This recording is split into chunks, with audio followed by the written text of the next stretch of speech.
शिवजन्माच्या सोहळ्याला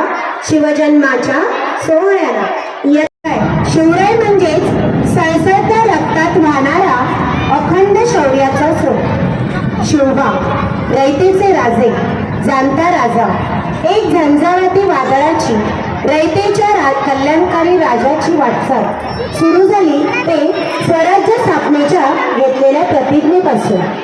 शिवरायांनी आपल्या सवंगड्यांमध्ये स्वराज्य स्थापनेचा ध्येयवाद इतका पक्का रुजवला होता की त्या ध्येयवादाच्या मार्गातून त्यांचे सहकारी देखील कधीही ढळले नाही.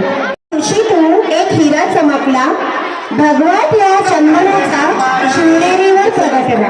भगवा टिळा चंदनाचा शिवनेरीवर प्रगटला. हातात घेऊन तलवार शत्रूवर गरजला. हातात घेऊन तलवार शत्रूवर गरजला. महाराष्ट्रात असा एक राजा होऊन गेला. महाराष्ट्रात असा एक राजा होऊन गेला.